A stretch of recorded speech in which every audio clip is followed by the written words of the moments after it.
आज हम बात करने वाले हैं अमेरिकन असैसिन के बारे में। ये कहानी है मिच रैप की, जो कभी एक आम इंसान हुआ करता था, लेकिन जब उसने अपने प्यार को खोया और वो बदले की आग में जलने लगा, तब वो बना सीआईए का सबसे बेहतरीन ऑफिसर। कहानी की शुरुआत होती है और हमारे सामने स्पेन का दृश्य आता है और यहाँ पर हम एक लड़के को देखते हैं जिसका नाम है मिच रैप। और मिच स्पेन अपनी गर्लफ्रेंड के साथ छुट्टियां मनाने आया है जिसका नाम है कैटरीना, और ये दोनों बहुत दिनों से रिलेशन में हैं। और मिच वाकई में प्यार करता है कैटरीना से, इसीलिए वो उसके पास जाता है और उसे शादी के लिए पूछता है। और जब कैटरीना हाँ कहती है तब वो उसे एक नेकलेस देता है जिसमें उसने एक अंगूठी लगा रखी है। और अब ये दोनों बहुत ही ज्यादा खुश है क्योंकि ये दोनों शादी के बंधन में बंधना चाहते हैं। इसीलिए मिच अपनी गर्लफ्रेंड से कहता है कि वो ड्रिंक लेने जा रहा है और वो जल्दी ही चला जाता है ड्रिंक लेने। तभी वो देखता है कि यहाँ पे हर तरफ आतंकवादी भर चुके हैं जिनके हाथों में बंदूकें हैं और अब वो एक एक करके सारे के सारे मासूम लोगों को मार रहे हैं और हर तरफ त्राहिमाम मचा हुआ है। इसीलिए मिच जाने लगता है कैटरीना की तरफ। तभी ये गोली आकर के उसे भी लग जाती है और मिच नीचे जमीन पे गिर जाता है, लेकिन फिर भी वो जाने लगता है कैटरीना की तरफ। तभी एक आतंकवादी कैटरीना को मार देता है और मिच ये सारी चीजें देखता रह जाता है और वो भी नीचे घायल पड़ा होता है और उसकी आंखों के सामने ही कैटरीना दम तोड़ देती है, जिससे मिच टूट जाता है और समय ऐसे ही बीतने लगता है और 18 महीने का वक्त बीत जाता है। तब हम फिर से मिच को देखते हैं और हमें पता लगता है कि जब से कैटरीना की मौत हुई है तब से मिच बदले की आग में जल रहा है और वो अपने आप को तैयार कर रहा है एक बड़े युद्ध के लिए,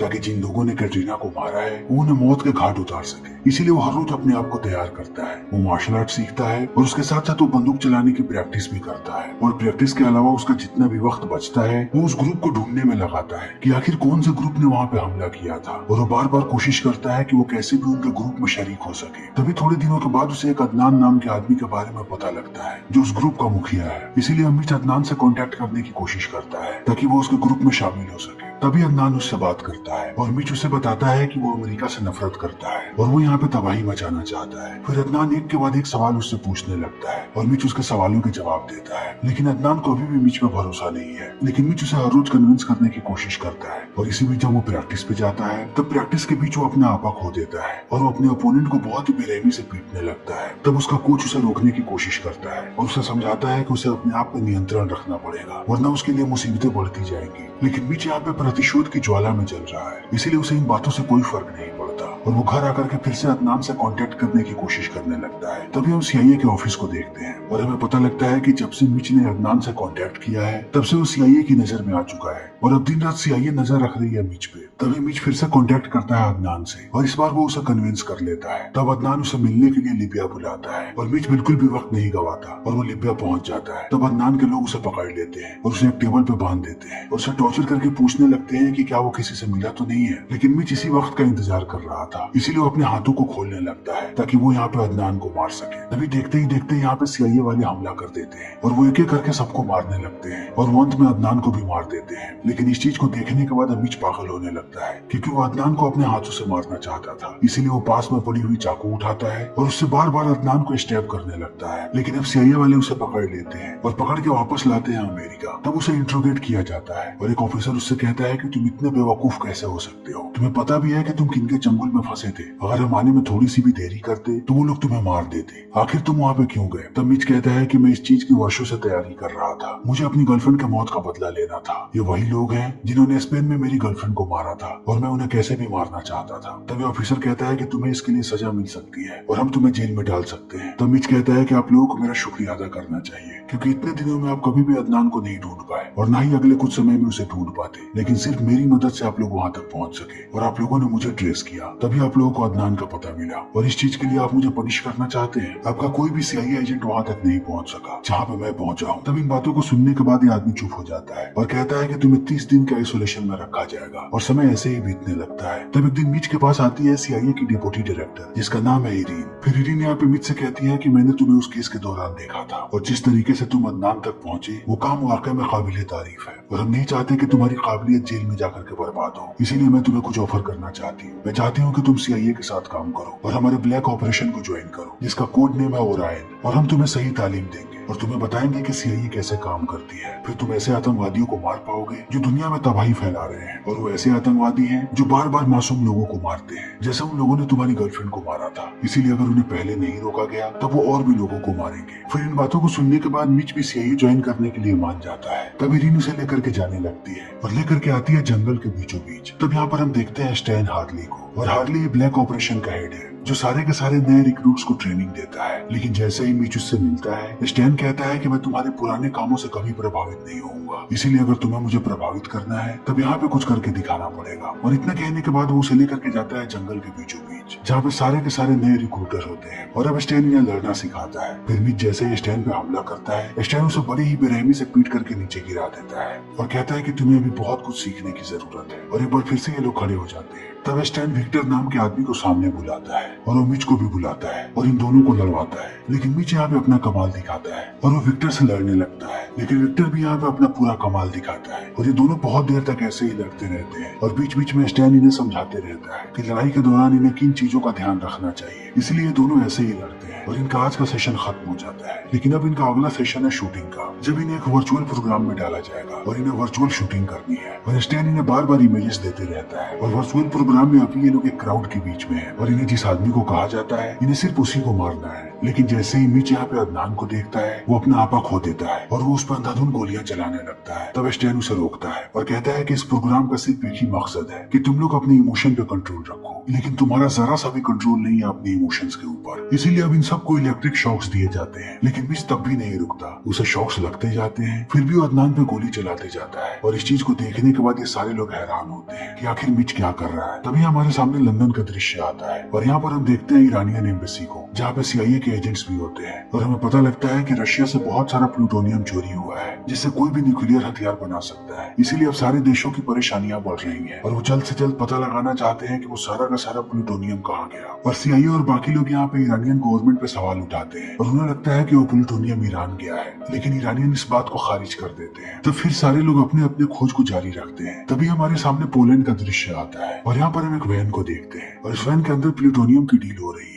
और अभी जो आदमी इस प्लूटोनियम को खरीद रहा है उसका नाम है घोस्ट। तभी कुछ पुलिस वालों को इन पर शक हो जाता है, इसीलिए वो वैन के अंदर चले आते हैं और घोस्ट से सवाल जवाब करने लगते हैं। फिर जब घोस्ट देखता है कि यहाँ का मामला खराब हो रहा है, तब वो अपनी बंदूक निकाल लेता है। सबसे पहले वो पुलिस वालों को मारता है, उसके बाद जितने लोग इस प्लूटोनियम को बेचने आए थे उन्हें मारता है और अब सारा का सारा प्लूटोनियम उसका हो जाता है। फिर घोस्ट बहुत ही जल्दी यहाँ से भागता है, लेकिन एक CCTV में ये फुटेज कैद हो जाती है। तभी हमारे सामने वर्जीनिया का दृश्य आता है और यहाँ पर हम देखते हैं स्टैन को। और स्टैन जब न्यूज देखता है तब न्यूज में वो घोस्ट की शक्ल देख लेता है और यहाँ पे हमें पता लगता है कि घोस्ट पहले नेवी सील में था और सबको लग रहा था कि घोस्ट की मौत हो चुकी है। लेकिन अब स्टैन को पता लगा कि घोस्ट अभी भी जिंदा है और अभी सारा का सारा प्लूटोनियम उसी के पास है। इसीलिए अब स्टैन की मुसीबतें बढ़ने लगती हैं, क्योंकि वो जानता है कि घोस्ट कितना खतरनाक आदमी है। इसलिए वो सबसे पहले मिलता है इरीन से और इरीन को पूरी बात बताता है। तब इरीन कहती है कि जल्दी से अपनी टीम को लेकर के निकलो और जितनी जल्दी हो सके मुझे वो प्लूटोनियम चाहिए। इसीलिए स्टैन अपनी टीम बनाता है और वो विक्टर और मिच को लेकर के निकलने लगता है। तभी इनकी टीम को एक और एजेंट ज्वाइन करती है जिसका नाम है अनिका और ये सारे लोग निकल पड़ते हैं और जल्दी ही पहुंचते हैं टर्की। और वहाँ पे इन्हें पता लगता है कि घोस्ट एक आदमी को ये प्लूटोनियम बेचने वाला है जिसका नाम है शरीफ। इसलिए अब अनिका और मिच शरीफ पे नजर रखने लगते हैं और वो बड़ी ही चालाकी के साथ उसका फोन भी चुरा लेते हैं। और इन्हें पता लग जाता है कि इनकी डीलिंग कब होने वाली है और इन्हें एक कैफे के बारे में पता लगता है जहाँ पर घोस्ट और शरीफ मिलने वाले हैं। इसीलिए विक्टर और मिच वहाँ पे पहुंच जाते हैं और वो शरीफ पे नजर रखने लगते हैं। तभी घोस्ट यहाँ पे देख लेता है विक्टर को और वो पहचान जाता है कि ये एक CIA एजेंट है। इसलिए घोस्ट उसके सामने आता है और उसे स्टैब कर देता है और यहाँ से भाग जाता है। फिर देखते ही देखते यहाँ पे विक्टर की मृत्यु हो जाती है, जिस चीज को देखने के बाद मिच आग बबूला हो जाता है। लेकिन जैसे ही स्टैन को ये बात पता लगती है, वो कहता है कि हम इस मिशन को यहीं पे रद्द कर रहे हैं, इसीलिए सारे के सारे लोग वापस आ जाओ। लेकिन मिच अब यहाँ पे स्टैन की बात नहीं सुनता और वो शरीफ के पीछे भागने लगता है। लेकिन शरीफ यहाँ से भाग जाता है। तब मिच उसके असिस्टेंट को पकड़ लेता है जिसका नाम है कामिल और कहता है कि मुझे शरीफ के पास लेकर के चलो। इसीलिए वो उसे लेकर के जाता है शरीफ के अपार्टमेंट पे। तब मिच एक एक करके उसके गार्ड्स को मारने लगता है और उन सबको मारने के बाद वो पहुंचता है शरीफ के पास और अंत में उसे भी मार देता है। और उसे मारने के बाद उसका लैपटॉप लेकर के वापस आता है। तब स्टैन उस पर बहुत ही ज्यादा गुस्सा होता है और कहता है कि ये कोई तरीका नहीं है CIA के काम करने का। तुम पूरे के पूरे मिशन को खतरे में डाल सकते हो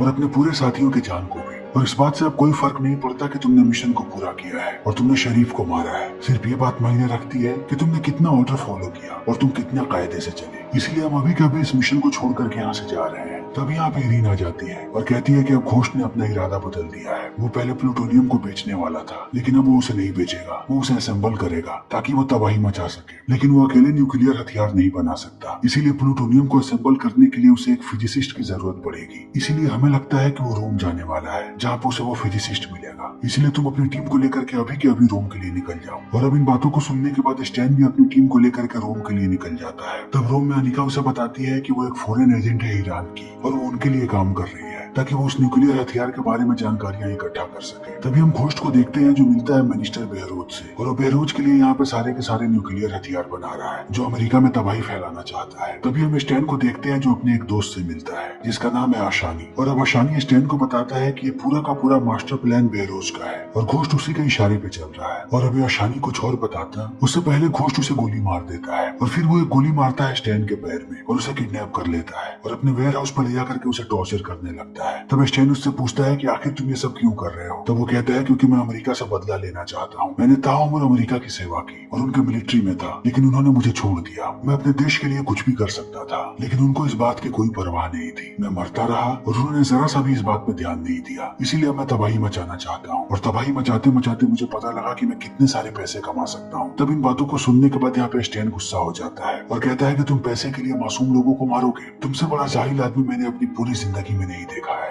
तभी हम मीच को देखते हैं जो जाता है इरीन के पास, और अब इन्हें पता लगता है कि स्टैन को बंदी बना लिया है घोस्ट ने। लेकिन इरीन यहाँ पे मीच को कहती है कि अब तुम्हें अमेरिका वापस जाना पड़ेगा। तब इस बात को सुनकर मीच परेशान हो जाता है और कहता है कि अगर हम लोग चले गए तब स्टैन को कौन बचाएगा? तब इरीन कहती है कि वो सारी चीजें तुम्हें स्पेशल फोर्सेस पे छोड़ दो, वो कर लेंगे, तुम्हें अब वापस जाना है। और इरीन यहाँ पे ये भी बताती है कि उन लोगों ने अनिका को पकड़ लिया है, क्योंकि उन्हें अनिका की सच्चाई पता लग चुकी है। तब मीच यहाँ से निकल जाता है और वो सबसे पहले जाता है अनिका के पास और उसे इनके चंगुल से छुड़ाता है और कहता है कि अब हमें स्टैन को बचाने जाना है, क्योंकि घोस्ट ने उसे बंधक बना लिया है। तभी इरीन इन सारी चीजों को देख लेती है कि मीच ने अनिका को छुड़ा लिया और अब वो उस जगह पे जा रहा है जहाँ पे घोस्ट ने बंधक बना करके रखा हुआ है स्टैन को। इसीलिए वह स्पेशल फोर्सेस को अलर्ट कर देती है और कहती है कि तुम लोग तब तक हमला नहीं करोगे जब तक मैं ना कहूँ। तभी हम घोस्ट को देखते हैं जो जाता है स्टैन के पास और उस CIA के हर एक एजेंट के बारे में पूछने लगता है कि अब वो लोग कहाँ पे हैं और कहाँ पर काम कर रहे हैं, लेकिन स्टैन इन्हें कुछ भी नहीं बताता। तभी यहाँ पे बहरोज आ जाता है और वो घोस्ट को कहता है कि अपनी पूछताछ जल्दी खत्म करो। तब इस बात को सुनने के बाद घोस्ट गुस्सा हो जाता है और वो अपनी बंदूक उठाता है और बहरोज के साथ साथ उसके सारे गार्ड्स को मार देता है। तभी दूसरी तरफ से अनिका और मीच यहाँ पे आ चुके हैं और ये दोनों अलग अलग हिस्से में बट जाते हैं और मीच एक एक करके सारे लोगों को मार करके अंदर जाने लगता है। लेकिन वो देखता है कि यहाँ पे घोस्ट के लोगों की तादाद बहुत ही ज्यादा है और कहीं वो अकेला उन्हें ना हरा पाए। और इरीन भी इन सारी चीजों से वाकिफ होती है, इसीलिए वो ऐन वक्त पे अंदर स्पेशल फोर्सेस को भेज देती है जो अब घोस्ट के लोगों को एक एक करके मारने लगते हैं। और इस चीज को देखने के बाद अब घोस्ट भी न्यूक्लियर बॉम्ब को एक्टिवेट कर देता है। तभी मीच पहुंचता है स्टैन के पास और वो स्टैन को छुड़ाने लगता है। तब स्टैन कहता है कि घोस्ट के पीछे जाओ, क्योंकि अगर जल्दी उसे नहीं रोका गया तब वो न्यूक्लियर बॉम्ब को ब्लास्ट कर देगा। इसीलिए मीच उसके पीछे जाने लगता है। तभी घोस्ट पकड़ लेता है अनिका को और वो मीच को रुकने के लिए कहता है। तब अनिका उसे कहती है कि इसके बातों में मत आना, और इतने कहने के बाद अनिका अपने आप को खुद गोली मार लेती है ताकि मीच घोस्ट को पकड़ ले। लेकिन अब घोस्ट एक बार फिर से यहाँ से भागने लगता है और अनिका के मौत से मीच बहुत ही ज्यादा दुखी हो जाता है, इसलिए वो घोस्ट का पीछा करने लगता है। तब मीच को पता लगता है कि घोस्ट अमेरिकन नेवी के पास जा रहा है ताकि वो उनके पास न्यूक्लियर हथियार छोड़े और उनके सारे के सारे जहाजों को तहस नहस कर दे। इसीलिए मीच कूदता है घोस्ट के जहाज पे और ये दोनों लड़ने लगते हैं और इन दोनों के बीच घमासान लड़ाई होती है और ये लड़ाई बहुत देर तक चलती है। लेकिन मीच यहाँ पे अपने आप को एक बार फिर से प्रूव करता है कि वो ज्यादातर लोगों से बेहतर है। इसीलिए अंत में वो घोस्ट को मार गिराता है और उसके जहाज को लेकर के उल्टी दिशा में चलने लगता है ताकि वो अमेरिकन नेवी से दूर हो जाए। और जब वो समंदर के बीचों बीच होता है तब वो समझ जाता है कि उसे न्यूक्लियर हथियार को यहीं पे छोड़ना है। तभी नेवी वाले यहाँ पे एक हेलीकॉप्टर भेजते हैं और मीच हेलीकॉप्टर को पकड़ करके जहाज को छोड़ देता है और वो जैसे ही यहाँ से निकलता है समंदर में एक बहुत ही बड़ा ब्लास्ट होता है जिससे यहाँ पे सुनामी आ जाती है। लेकिन नेवी के सारे जहाज सुरक्षित होते हैं और समय ऐसे ही बीतने लगता है। और थोड़े समय के बाद हम फिर से स्टैन को देखते हैं जो अब लगभग रिकवर कर चुका है। तभी इरीन उससे पूछती है कि मीच कहाँ पे है, लेकिन स्टैन उसे कुछ भी नहीं बताता और हम देखते हैं कि मीच अपनी छुट्टियां मना रहा है दुबई में। तभी स्टैन टीवी पे देखता है कि ईरान के राष्ट्रपति CIA पे सवाल उठा रहे हैं कि न्यूक्लियर हमले में इनका हाथ था और ये वही टीम है